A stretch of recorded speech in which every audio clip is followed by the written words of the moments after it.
works. And good morning, friends. Thanks for joining us on the bright side. I am Pharmacist Ben. 844-236-6010 is our number if you have questions about health, nutrition, prescription drugs, if you want to wean yourself off your meds and get on a good nutritional supplement program, or if you just have a comment or success story you'd like to share, if you want to contribute to the conversation, we love hearing from you. 844-236-6010 is our number on the bright side. If you want to purchase longevity products, the ones I take and the ones I recommend, go to brightsideben.com, pharmacistben.com, or criticalhealthnews.com. That's brightsideben.com, pharmacistben.com, or criticalhealthnews.com. You can purchase longevity products right off the website. You can also click on a Join the Team link if you want to start a longevity business, start a home-based business, and help spread the word about the power and importance of a good nutritional supplement program. If you have benefited from nutritional supplementation and you want to pay it forward, which is always a nice thing to do, and make some money at the same time, call 866-735-2470 or click on the Join the Team link at brightsideben.com, pharmacistben.com, or criticalhealthnews.com. If you want to purchase our Truth Skin Health products, formulated in my compounding pharmacy for wound healing equals beauty. Never any preservatives, fragrances, fillers, waxes, emulsifiers, water, silicone, vegetable oil, nothing your skin doesn't need or doesn't want in any of our Truth Skin Health products. They're all up at truthtreatments.com. We've got specials running, and we'll have more specials running as we get into the holiday season. You can also check out our over 1,000, actually over 1,100 4- and 5-star reviews at truthreview.com, truthreview.com, truthtreatments.com for our products, truthreview.com for our reviews. I formulated Truth Treatments, by the way, to leverage the power of fats. We've been talking about the distinction between fats and water, fat-soluble substances or fat-soluble nutrients, fat-soluble biochemicals, and water-soluble nutrients and water-soluble biochemicals for a long time now. I started to notice the importance of fats when I started to really dive into how the skin does its business. The skin does its business largely with fats. In fact, biochemistry, well, let's put it this way. Fats are about stability, and water is about water-soluble nutrients or water-soluble substances are about reactivity. The skin obviously has a certain stability associated with it. All organs have a certain stability, but the skin is a barrier, and because it's a barrier, it's got to have a certain stability, and that stability is largely derived from fats. The skin is like the outside version of a cell membrane, and likewise, a cell membrane is largely composed of fats. The structural component of the cell membrane and the structural component of skin is very fat-dependent. That's when it dawned on me that if we could really focus on fats as ingredients in topical skincare, we could really do a lot of good things. And this is how Truth Treatments work. They really leverage the power of fats, particularly fat-soluble vitamin C, which is a very interesting molecule. And I'll talk about that here in a sec, and also retinol. Between fat-soluble vitamin C and retinol, you've got some really effective fatty ingredients. Now, it's all balanced, of course. It's not just fats. There's also water-soluble stuff, too. For example, polyelectrolytes and alpha-hydroxy acids, those are water-soluble. But the fats have a really, really important growth characteristic. They help skin grow. They help skin adjust. They help skin maintain stability under conditions of dynamism. The world's dynamic, the environment's dynamic. The fats give the skin a certain homeostasis, they call it, ability to keep things stable. Now, when it comes to vitamin C, that's a really interesting one because ordinarily vitamin C is water soluble. In fact, even people who know about the importance of vitamin C for the skin are still stuck with water-soluble vitamin C. Water-soluble vitamin C is called ascorbic acid. And water-soluble vitamin C is pretty much useless for creating long-term changes in the skin. There's some benefits to water-soluble vitamin C, but because it's always so unstable, it breaks down quickly, and mostly because it doesn't really travel through the skin surface very effectively, it's pretty much a waste of money. Now, if it was cheap, that would be one thing, but vitamin C containing topical skincare products, some are going for $120, $130 a bottle for what's essentially a 10% solution of ascorbic acid, which you can buy at the health food store. If you're using a vitamin C product, if you're out there you've heard about how important vitamin C is for the skin, and it's water-soluble vitamin C, I hate to break it to you folks, you're being taken advantage of. And if a healthcare professional or skincare professional has recommended it to you, they may want to go back to biochemistry. They may want to start studying some biochemistry. Because the fact is that you can't get water-soluble materials very effectively through the surface of the skin, with some exceptions. One of those exceptions, by the way, is polyelectrolytes. That's rare, though. Water-soluble vitamin C isn't going to make it much past the surface of the skin, the so-called stratum corneum. And even worse, it breaks down. This is why fat-soluble vitamin C is so important.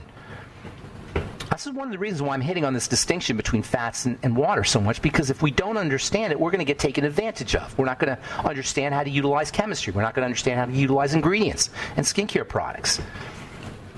By the way, one of the early guys to talk about this dualism between water and fat, between lipophilic, fat-soluble or fat-loving, and hydrophilic, water-loving, was a guy named Dr. Emanuel Ravici, who's probably the most important medical scientist. He was a MD and a researcher and a biochemist, the most important medical scientist that nobody's ever heard of.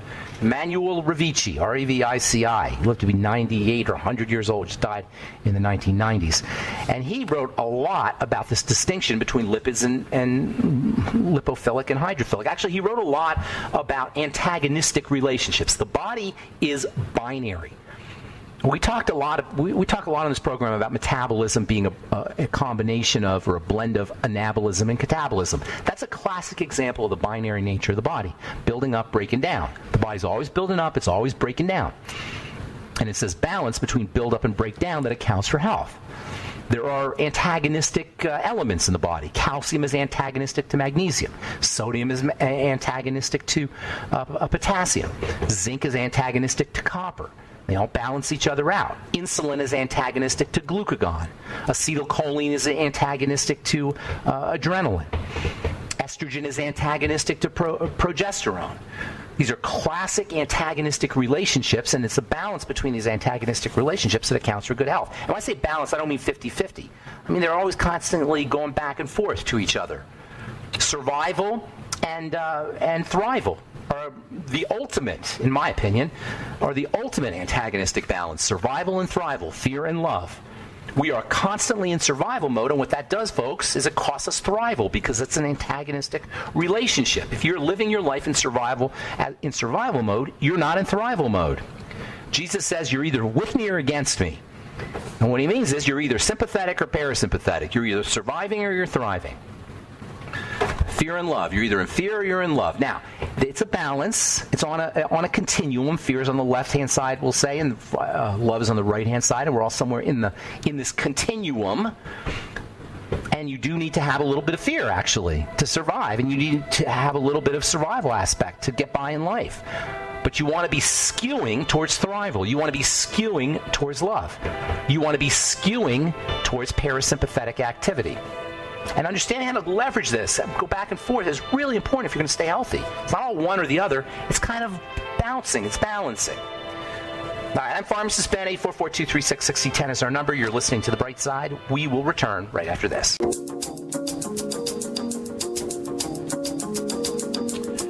Okay, we are back on The Bright Side. I'm Pharmacist Ben. All our lines are open. If you have questions, comments, success stories you'd like to share, or if you just want to contribute to the conversation, 844-236-6010. Next segment, we'll be talking to Flicka Ron. We had her on a couple months, probably last month I think we had her on. And we left off talking about ayahuasca, which we're going to continue talking about with Flicka Ron. Ayahuasca is a quite fascinating a botanical substance. It's actually a blend of several botanicals and native Peruvians, indigenous folks who live in the Amazon, have a history of mixing these things up and creating this brew, this concoction, which I've only read about. I haven't done personally, but I've read a lot about it. And apparently you have some really fascinating, interesting shamanic and mind-bending experiences, consciousness-expanding experiences. More and more we're starting to understand the importance of psychotropic medications as therapy. And for a long time, we just lumped psychotropics, that is, drugs that affect the mind, as either illegal or legal. And the legal ones were the ones that had all the nasty side effects, and the illegal ones were the ones that were pretty relatively clean. These psychotropics like LSD and MDMA and DMT and now ayahuasca. Ayahuasca works with a family of molecules that are found in the brain called the tryptamines. And these tryptamines, this is a kind of amino acid derivative, we'll say, have incredibly powerful and fascinating and therapeutic brain health effects. Ayahuasca is one of those, and we'll talk to Flicka Ron about this. By the way, Flicka is a sound specialist, and her book is The Transformational Power of Sound and Music, which is billed as a handbook for sound healers and musicians. So she's not necessarily, ayahuasca is not necessarily her specialty, but she does know a lot about it. We're going to talk to Flicka Ron in our next segment. We'll get your phone calls if we have them here right now in this segment, 844-236-6010. So continuing on with these lipophilic substances and understanding the distinction really between lipophilic substances and hydrophilic substances. And it's not that cut and dry, as I was saying. There's this exercise device called a rocker board. You ever seen it? It's like a square board, and then it has a ball on the bottom of it, and you're supposed to stand on it, and it's really an amazingly intense exercise and very good for your abductor muscles and adductor muscles, and your inner thigh muscles. And your butt, for that matter, and your core, really. Actually, it's great for your core. You stand on this rocker board, and you kind of go left and right, and you try to balance yourself on the ball. And it is not easy. It's quite difficult, actually, but it's a great exercise also for your knees. And it kind of exemplifies what the body's always doing with these kind of antagonistic molecules. They're sort of going back and forth and back and forth and back and forth. And the trick is to be flexible. The trick is to be able to move as you need to move, to be able to be androgenic when you need to be androgenic and estrogenic when you need to be estrogenic, and kind of adjust according to what the environment requires.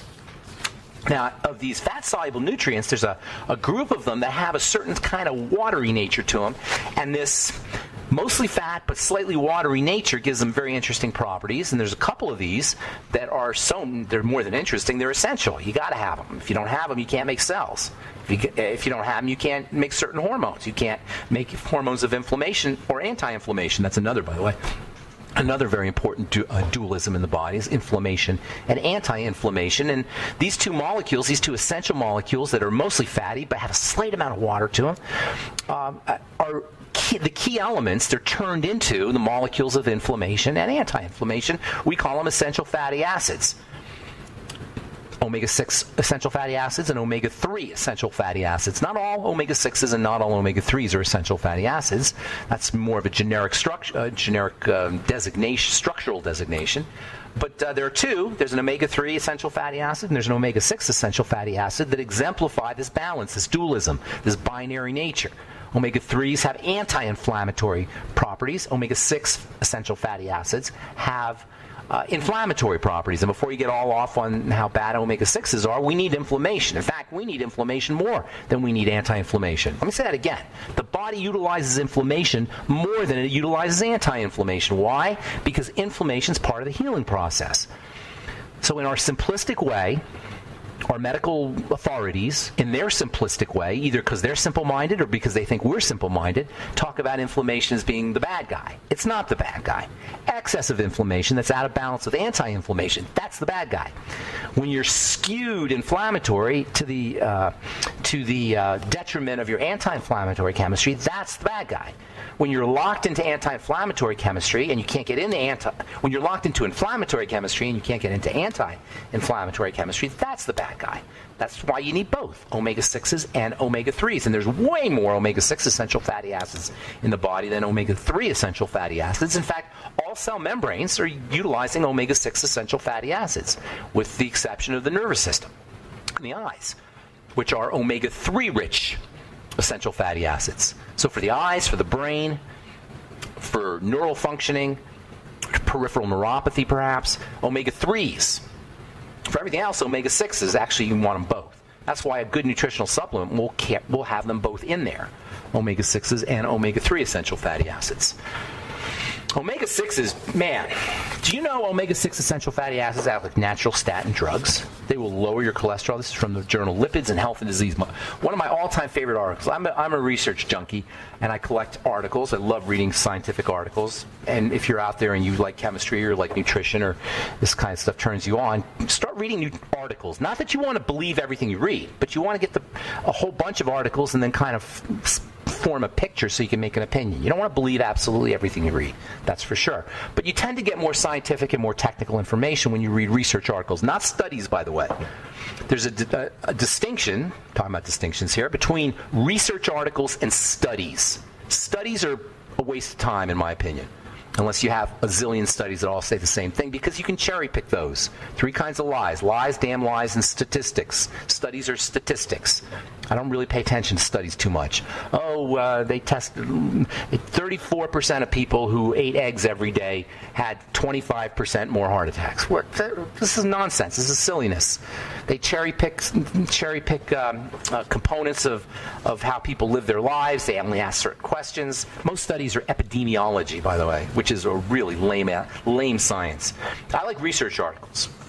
Research is when they take a cell and they stick it in a petri dish and see what the cell does. That stuff is more important. So anyway, this is from the journal Lipids and Health and Disease, one of my favorite research articles.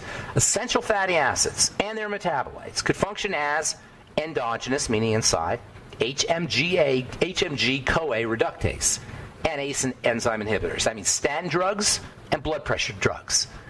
EFAs and their metabolites could function as statin drugs and as blood pressure drugs. Oh, there's more.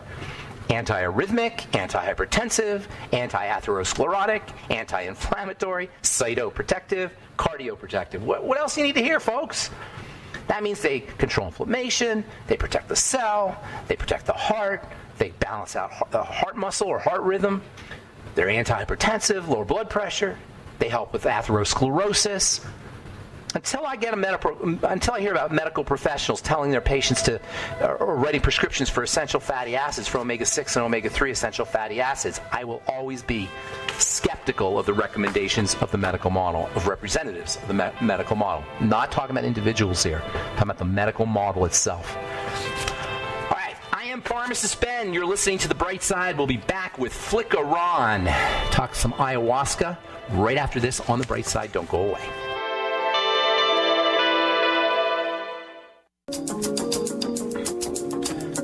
Okay, we are back on The Bright Side. Thank you for joining us. We're on the air Monday through Friday, 8 to 9 Pacific and 10 to 11 Central Time, and 24/7 on the archive page at benfuchsarchives.com and also brightsideben.com. Both have search engines as well as archives.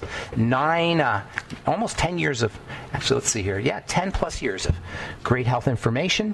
We also have videos and blog posts and news stories up at brightsideben.com, pharmacistben.com, and criticalhealthnews.com. You can also purchase longevity products or sign up to join the Brightside Ben team off the websites, brightsideben.com, pharmacistben.com, or criticalhealthnews.com. And please take a look at our Truth Skin Health products, all formulated in my compounding pharmacy for wound healing. Wound healing equals beauty, and never any preservatives, fragrances, fillers, waxes, emulsifiers, water, silicone, vegetable oil. Nothing your skin doesn't need or doesn't want will ever be found in any of my Truth Skin Health products. And check out our 1,100 4- and 5-star reviews at truthreview.com, truthreview.com. All right, I am excited to talk to our guest, the author of a book called The Transformational Power of Sound and Music, a handbook for sound healers and musicians. I've been reading it now for 6 weeks or so since we had her on back in, it was about maybe 5 weeks ago in September. We're going to talk about sound, we're going to talk about healing, and we're especially going to talk about ayahuasca. Please welcome to the Bright Side, Flickeron. Hey, Flicka. Hi, Ben. It is such a pleasure to be here. Thank you for the opportunity to spread a little bit of information. Yes, and thank you for spreading wonderful information about something that's really important. That is the power of sound. You know, we all have access to sound, and we all leverage sound, and we all use this. We all use sound, but like other things that we have power, that we have an ability to have power with or to use powerfully, we don't. We use it obliviously. So, what is it about sound and music that makes it so powerful in general, and what is it that makes it so powerful for healing and for health? Exactly. Well, I would like for you to just imagine going to a movie without the soundtrack. That would be a kind of different experience for you. It's because music, because of the different instruments that are used in the soundtrack and the harmonies and the intervals, they elicit this very, very strong emotional response from us. And so we've had this hardwired into us, humans have, from our beginning. We connect with music. We use music for our lullabies to put our babies to sleep. We use music to celebrate and to grieve. So, yes, it is webbed into us in a very profound way. You know, I noticed that sometimes you'll watch the news, literally watch the news, or you'll watch a news show or something, and they'll tell you about they'll tell you about something horrible that's happened, like a murder or like a kidnapping or something terrible, and very subtly, very almost in the background, you hear this music playing. You know what I'm talking about? And so, guess what? Go ahead. Yeah. And that is, they have opened the door to your subconscious. Yeah. Yeah. So it goes into a deeper part of your brain. Yeah, they're pushing you towards believing something or creating something, even creating imagery. Do you think we create imagery just by hearing sounds like that in the background? Oh, absolutely. And a lot of that imagery is from our own experiences. But yes, it triggers something within us, and then we take that trauma in, and then we begin to see everything through that lens. That's the danger there. Now, you're talking about we're talking about music, but there's this part of the brain called the default mode network. Have you heard of this? The DMN, or the task negative network, they call it sometimes, TNN. Do you know what I'm talking about? It's the voice in the head. The voice, we all have a voice in our head. So this idea of having sound control your reality, it's not just music sound, it's also words. It's also the words we hear. This guy named, you remember that book, Jonathan Livingston Seagull? Of course. You remember Richard Bach, right? Livingston, yes, Yeah. So he wrote a book called Hypnotizing Maria, real little book, it's about 100 pages. And in it he talks about how words hypnotize us, just talking, right? We fall into hypnotic trances just when we're talking, and then we have this voice in our head that does the same thing as well. So how can we control our experience by controlling the sounds that we're hearing, either in our head or in our lives? We have to intercept it.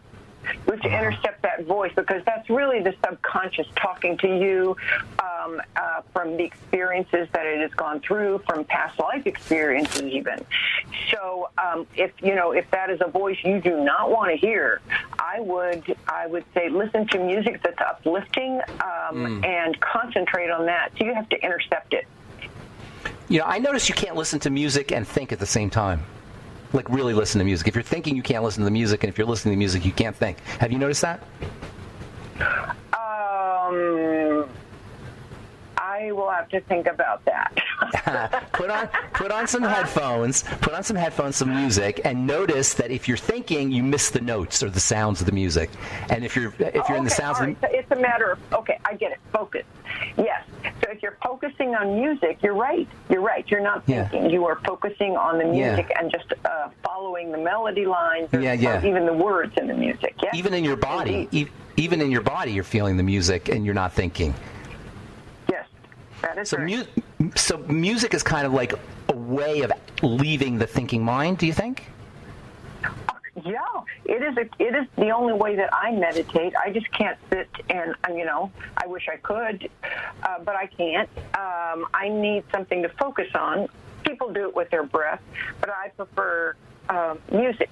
So when I meditate, I listen to music with no words and just very slow music, and that puts me in a very deep alpha state, almost sometimes even theta, which is the visionary state. Okay, so I was about to ask you about that. So we're gonna have to take a break here real quick, but I want to spend the rest of the time talking about this topic that we touched on last time. That's ayahuasca. We didn't get to really talk about it. I only know what I've read, and I know about it from a pharmacological point of view, because I've always been fascinated with this family of compounds that give ayahuasca its power. But you've actually done this stuff, right?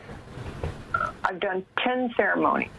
Okay, so I want to hear. I'm going to give the rest of the time. We're going to take a break here in a minute, but I want you to share with everybody about this amazing. And I'm saying amazing just because I've read so much amazing stuff about it. What exactly happens? What's a ceremony? How does it change you? I imagine it changes you. Just download us. I will. Give me a chance. Okay. Go ahead. Oh, okay. All right. So I actually, the first 2 ceremonies I did in Mexico, in Querétaro, I went to a shaman there and was within a group of about 7 people. And it's very, very important. I want people to really hear me when I say you must choose a shaman who is trustworthy, because you are opening up a portal. And what does that mean? What does that mean, opening up a portal? Well, you enter into altered state, into another realm. That's real. Things. It's a real thing. It's not just a hallucination. No, it is real. It is as real as this. Yes. Okay, hang on to that. We got to dive into that, okay? Because isn't that cool? There's this reality that's real, but it's not this reality. That's an amazing concept, just in and of itself. All right, we got Flicker Ron on the bright side. Her book is The Transformational Power of Sound. We're going to talk more with sound and music. We'll talk more with Flicker Ron when we return on the bright side right after this.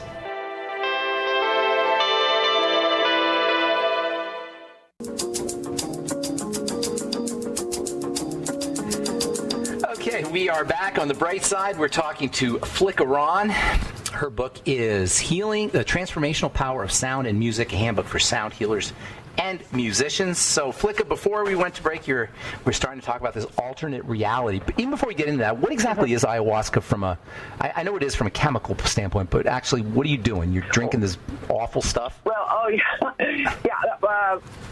going to report the next part of what I'm going to say from my experience in the Amazon, because I went straight down to the Amazon after the Mexican experience. I wanted to go to the source.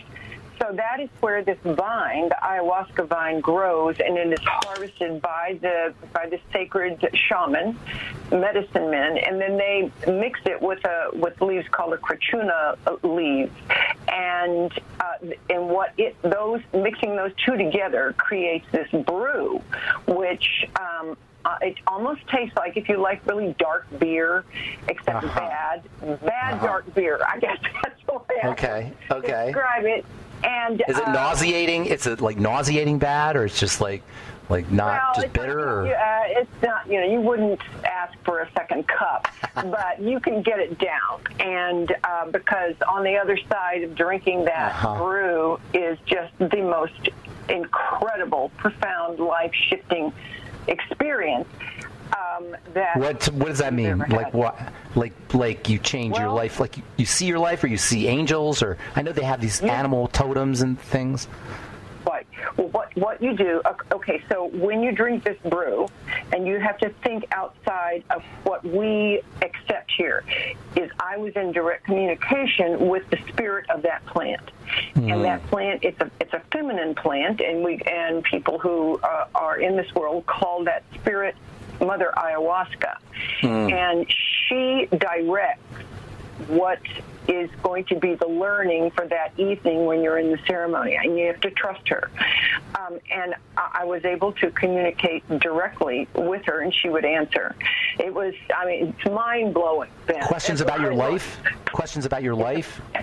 Absolutely. It's about my life and how it was my I had chosen this life to transmute or to change everything that had been painful in my life, in which I'd been bitter or resentful or angry, and that had to be transmuted into love. And so those were my marching orders. So then she showed me every part of my life where I had created those heavy energies, and as if my body was really the Holy Grail, I had to transmute that into love and compassion for myself and for the other people in my life. And I finally got to, as she showed me the reasons why I had chosen those experiences, why my soul had chosen those experiences, I was able to get to gratitude for everything. Gratitude for everything. And I know that's hard to believe, but honestly, it was for pain, so for trauma, for horrible things, for all the evil. Gratitude for everything. When you includes that. Gratitude for everything, because you realize that this personality is transient. It lasts for a second, but the eternal self, the the self that is the divine self, or the self that's connected to this great expanse of the unified all, is forever. And so it's just like you're watching a movie, you know, and you see, oh, that's why that happened. But here I am, and I'm safe, and I'm full of love, and thank you for that lesson. So this is not just mere thoughts in your head. This is a reality that you're in. It's not like you're thinking these things. You're actually in a reality, correct? I experienced past lives. I didn't experience the physical pain, but I experienced the emotional pain. I experienced being burned at the stake. Wow. And I know this is difficult to hear, but the lesson that I learned was profound through that lifetime. Were you this way anyway, or did you did you tend to see other things anyway before you did ayahuasca? Or this totally opened you up, totally woke you up? No, I'm just like a regular person. Yeah. No, it totally opened things up. And do I see them now? I think I'm much more aware of energy now, and I can sense things, but no, on my own. Can I go into these places? No, and I would not want to. You know what's interesting is, while the skeptics can say, oh, that's just silly and you're hallucinating, blah, blah, blah, so many people say the same thing about Mother Ayahuasca. Yeah. Mother Ayahuasca is a thing. And the serpent, did you see the snakes things? I did.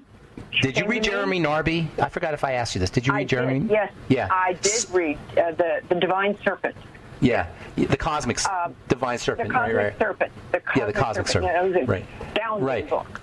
Yeah, astounding. Absolutely. She came to me as a serpent. She came in two ways. She came as a serpent and also as a jaguar. And the serpent said, I need to open your throat and your heart.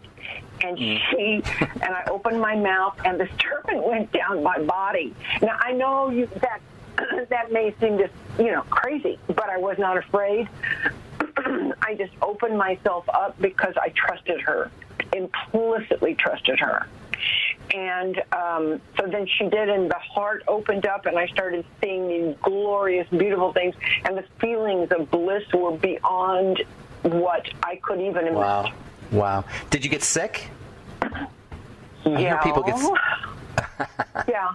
Yeah. Yes, it's purging. It's probably purging all the stuff that was going on in your life. It's energetic purging. Yeah. Yeah. And so in the Maloka, which is where the ceremony is held, everyone is on a mat, and they have a bucket beside them, and you throw up in the bucket.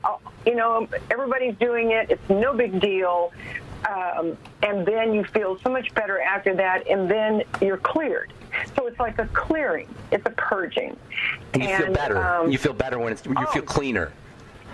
You feel cleaner. Yeah. Exactly. Because it's energetic. We know everything is energetic anyway. Right. So it's getting rid of what you've been carrying, and it feels glorious. Now, what did people say when you got back? Did they notice that you were a different person? Like people you knew and your family, etc.? Well, they were. My husband said, "You just seem so calm." That's what he said. He said, "You seem calm and peaceful," and I have been ever since then, because I know everything. There's a reason for everything, and there's no reason ever to be afraid of anything, because I'm an eternal spirit. I know that. And this is a short period. Everything, this whole life, let alone individual experiences, are very short, very, very transient, right? You got a sense of that. Extremely. Yes. Yeah. That's probably the most important thing. Do you think? What do you think about this? The most important thing we can understand is that everything is so transient. Because when something's happening, we think it'll never end, right? When something terrible happens to us, we have this idea. For some reason, we're immersed in it. We don't see the boundary or where it ends, right? And knowing that, it can get you through anything. That everything ends. It's all temporary. Right. And even the deeper realization is to ask, why am I experiencing this? What is a lesson here for me to learn? So that you use everything in your life, Ben, everything you use for your evolution, for your betterment, everything. It's being used anyway, right? I mean, you're just like being coherent with that, because that's what's happening anyway. Everything's being for your evolution, no? Exactly. But, you're becoming your own divine awareness. That's what ayahuasca does. It allows you to become or aware of the divine connection you have with this body and this ego. But you're experiencing through this body. It's a vehicle, but you aren't it. You are not it. All of this sounds so amazing except for one thing. Okay. That you got to go to Peru or Ecuador. You got to there's a lot of work that's involved here if you want to have this wonderful experience. Well, then you have to ask yourself, how much do you want to be free? That's awesome. That's a great question. How invested are you in your own freedom? I would do anything. That was my motivation. I would do anything to be free. Flicka, we're just out of time, but I'm going to talk to you. Can you hang on for just a second? Because I find this incredibly fascinating. Yes. FlickaRahn.com. Flicka, Flicka, Ron, RAHN.com. Her book is The Transformational Power of Sound and Music, a handbook for sound healers and musicians, and her website is super cool, and she's got all kinds of other things she does, her energy tuner nap, and just all kinds of good stuff on the website. Thank you so much for being on the bright side, Flicka. I'm Pharmacist Ben. Have yourselves a wonderful, beautiful, awesome, spectacular day. We'll talk to you all later, folks. Bye for now.